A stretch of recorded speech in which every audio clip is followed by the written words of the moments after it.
খাবারটা খাইয়ালাম, খাইতে খাইতে আপা উনি চলে আসবে। ওকে আসেন।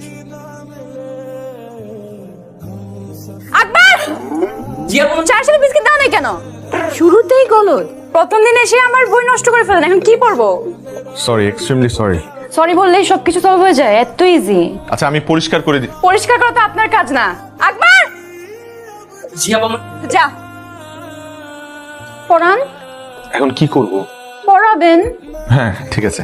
স্যার, আজকে আমার পড়ার মুড নাই, আপনি চলে যান। কোথায় গেছে মুড? মানে কতক্ষণে ফিরতে পারে মনে হয়? মুড আর আজকে আর আসবে না। আজকে আর আসবেই না? কি হলো, বসে আছেন কেন? যান। হ্যাঁ যাই, না হলে আকবরের মতো আমার নাম ধরে ডাক দিবে আবার। আসি। আচ্ছা, তোর নতুন স্টুডেন্টের খবর কি? ভালো না, মনে হয় না স্টুডেন্টের বেশি দিন পড়াইতে পারবো। কেন? 2 দিন হয়ে গেছে, এখনো বই খুলতে পারি নাই। এটা পড়তেই চায় না, পিচ্ছি কিন্তু ধান না মরিচের মতো। কথার কি জাজ ওরে বাবা। আপনি 6 মিনিট 37 সেকেন্ডস লেট। 6 মিনিট কত সেকেন্ড? 6 minute 37 seconds. ঘড়িটার ব্যাটারি নষ্ট হয়ে গেছে তো তাই। ঘড়ির সাথে লেট হওয়ার কানেকশন কি? না না, ঘড়ির সাথে লেট হওয়ার কোনো কানেকশন নেই, বাসের সাথে আছে। আমি বাসে করে আসি তো ট্রাফিক জ্যাম ছিল। বাসে? আপনার গাড়ি নেই? আমার গাড়ি থাকলে তোমাকে টিউশনি করাতাম না। তাই তো। এই মামা, মামাকে ডাকছো কেন? চলেন। কোথায় যাব? আগে চলেন, তারপর বুঝবেন। চলেন। কোথায় বসবো? এখানে। এখানে কেন বসবো? আমার এখানেই পড়তে ইচ্ছা করছে আজকে, এখানে। এইখানে পড়বে তুমি? মাই গড। এখন স্যার হিসেবে আপনার দায়িত্ব আমাকে পড়ানোর। কিন্তু তুমি যা শুরু করছো এভাবে তো আমি তোমাকে পড়াইতে পারবো না।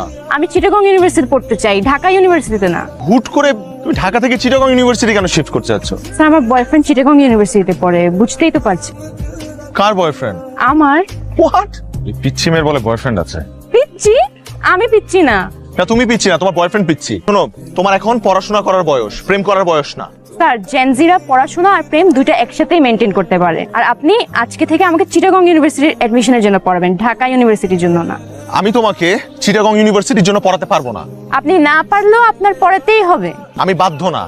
আপনি বেনিফিট পাবেন। ছি রা, আমি তোমার স্যার। স্যার, অন্য কিছু ভাববেন না, আমি আপনাকে টাকা বাড়িয়ে দিব। পিচ্ছি মেয়ে আমাকে টাকার লোভ দেখাচ্ছে।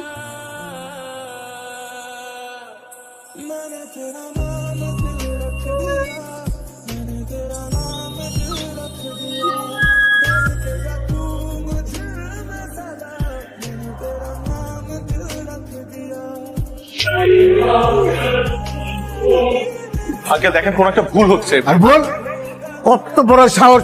পার্কে গিয়ে আমার মেয়েকে প্রেম নিবেদন করছে, কত বড় সাহস! এই তুমি কি, তুমি এই বাড়িতে টিউশনি করো, তুমি চাকরি করো আমাদের, তার মানে তুমি এই বাড়ির চাকর?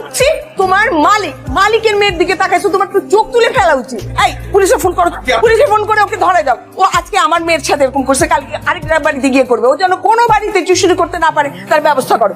তুমি তো একদম ছোট লোকের বাচ্চা কোথাকার। প্লিজ আন্টি, আপনি আমার মা বাবাকে নিয়ে কিছু বলবেন না। খুব লাগতেছে না? এই, এই, তোমার কি ধান্দা ছিল যে এই ফ্যামিলিতে ঢুকে নিজের স্ট্যাটাসটাকে একটু আপ করবা? ছি, ছি। ছি ছি, যাও বেরো, যাও গেট ক্লাস। আবার বসে আছে ছোট লোক কোথাকার। স্যার, জেনজিরা পড়াশোনা আর প্রেম দুইটা একসাথেই মেনটেন করতে পারে।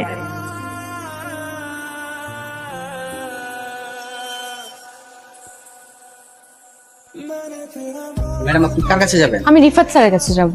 ম্যাডাম, তার পারমিশন ছাড়া তো আমি আপনাকে যেতে দিতে পারি না। আমি বেশি সময় নিব না। কি হয়েছে এখানে? রিফাত কি হয় আপনার? বয়ফ্রেন্ড? হাজবেন্ড?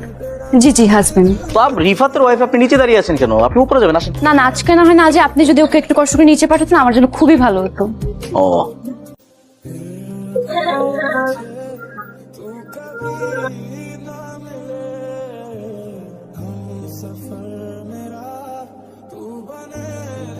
কি সমস্যা আপনার? সমস্যা কি আপনার? আমাকে ফলো করতে করতে আমার অফিস পর্যন্ত চলে আসছেন, এখানে এসে সিন ক্রিয়েট করছেন কেন? প্রবলেম কি আপনার? I remember everything. এটা আমার কাজের জায়গা। এখানে এসে আপনি মিথ্যা কথা বলছেন, you are my wife, you are not my wife. আপনার সাথে আমার কোনো ধরনের সম্পর্ক নেই। আপনি আমার স্টুডেন্ট ছিলেন, দ্যাটস ইট। আগেও একবার আমার ক্ষতি করার চেষ্টা করেছিলেন, এখনো আবার ক্ষতি করার চেষ্টা করছেন। ওয়াই? আমি আপনার সাথে কোনো অন্যায় করেছি? কোনো কুপ্রস্তাব দিয়েছিলাম আপনাকে? না, দেইনি। কিন্তু আপনি উল্টা আমার ক্ষতি করার চেষ্টা করেছেন। আমার শুনতে হয়েছে আপনার মায়ের কাছ থেকে যে আমার ফ্যামিলি খারাপ, আমার বাবা মা খারাপ। সেদিন আমি কিচ্ছু বলি না, শুধুমাত্র আপনার দিকে তাকিয়ে, কারণ আমার মনে হচ্ছে আপনি ছোট মানুষ, আপনি হয়তো বা না বুঝে এই কাজটা করে ফেলেছেন, বাট নট এনিমোর। আমি এটা ছেড়ে আসছি, এখন আমি একটা নতুন লাইফ লিড করছি। প্লিজ এখানে আমাকে ডিস্টার্ব করবেন না। আমি কখনো আপনার সাথে আর দেখা করতে চাই না, কথা বলতে চাই না। প্লিজ দয়া করে আপনার এই চেহারাটা আমাকে কখনো আর দেখাবেন না। মনে থাকে যেন আপনার, কখনো আমি আর কখনো আপনার এই চেহারা দেখতে চাই না। তুই আর রিফাত নাকি পার্কে গেছিলি? কে বললো বাবা? আমাদের ড্রাইভার রফিক। কেন গেছিলি বল? এই যে চুপ করে আছে, কি গেছিলি কেন বল না? স্যার আমাকে পার্কে নিয়ে গিয়ে প্রপোজ করেছিল। আসসালামু আলাইকুম স্যার। ওয়ালাইকুম সালাম। স্যার একটা মিনিট দাঁড়ান স্যার, আপনার একটা পার্সেল আছে। স্যার কে দিল এটা? স্যার আপনার ওয়াইফ রেখে গেছে। আমার ওয়াইফ? জি স্যার।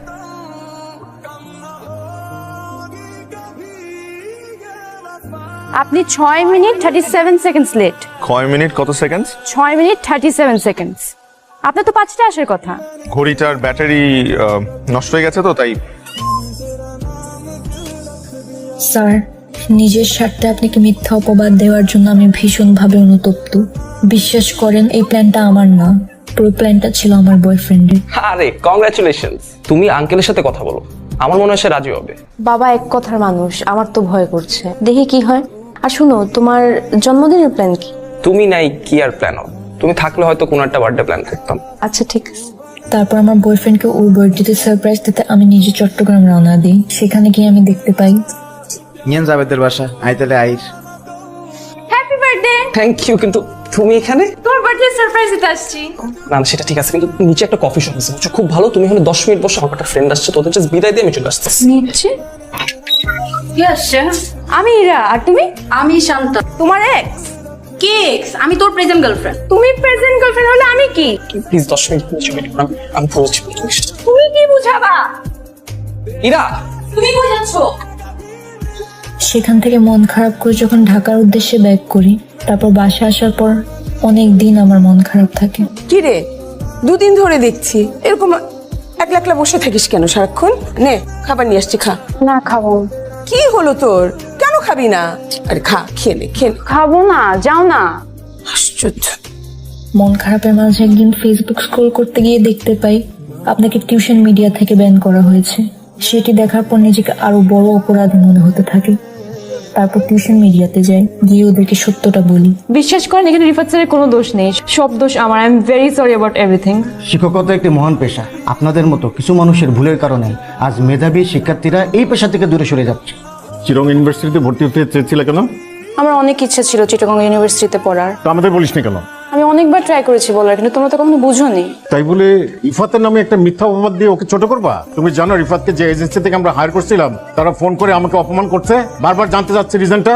কেন করলো এরকম? অ্যান্সার করো। তোমাদের একটা সমস্যা কি জানো, যে কোনো একটা ঝামেলার মধ্যে পড়লে জাস্ট সাইলেন্ট হয়ে থাকো। আর এই যে তুমি, হ্যাঁ, তোমার আজকাল পেয়ে পেয়ে ওরা সবাই এখন যে যার মতো ইচ্ছা তাই করছে। শোনো, আমার একটা ক্লিয়ার কথা বলে দেই, এই মেয়ে ঢাকা ইউনিভার্সিটিতে পড়তে হবে। আর যদি ঢাকা ইউনিভার্সিটিতে চান্স না পায়, তাহলে ওই যে বাসা পাশে ডিগ্রি কলেজ আছে ওইখানে পড়বে। দিস ইজ ফাইনাল, ওকে? বাবার কথা অনুযায়ী ঢাকা ইউনিভার্সিটির এডমিশন টেস্টের জন্য পড়াশোনা স্টার্ট করি। পড়াশোনার ফাঁকে ফাঁকে আপনাকে ফোনে ট্রাই করি। এর একটা কথা মনে রাখবে, পড়ালেখা মানে জীবনের জন্য প্রস্তুতি গ্রহণ করা নয়। এমন ভাবে পড়ো যেন পড়ালেখাই তোমার জীবন হয়ে ওঠে। আপনার দেওয়া উপদেশটা মেনে আমি ঢাকা ইউনিভার্সিটিতে চান্স পেয়েছি। বিশ্বাস করেন স্যার, সেদিন হঠাৎ করে বাসের জানালায় আপনাকে দেখি। এরপর থেকে ফলো করা শুরু করি। আপনাকে বিরক্ত করার কোনো ইচ্ছেই ছিল না আমার। আমি শুধু আপনার কাছে ক্ষমা চাইতে চেয়েছি। এই জন্য কয়েকদিন ধরে আপনাকে বিরক্ত করেছি। আমি কথা দিচ্ছি স্যার, আপনি আমাকে ক্ষমা করে দিলে আমি আর কোনোদিন আপনার সামনে আসবো না বা বিরক্ত করব না। আপনি যদি আমাকে ক্ষমা করে দেন, তাহলে আগামীকাল বিকেলে আপনার সাথে আমি দেখা করতে চাই। তুমি আমাকে বলেছিলে যে আমি তোমাকে ক্ষমা করে দিলে তুমি আমার আশপাশে থাকবে না কখনো। জি। আর যদি ক্ষমা না করি? তাহলে পাশে পাশে থাকবো। কতদিন? সারা জীবন। Is it a promise? More than a promise.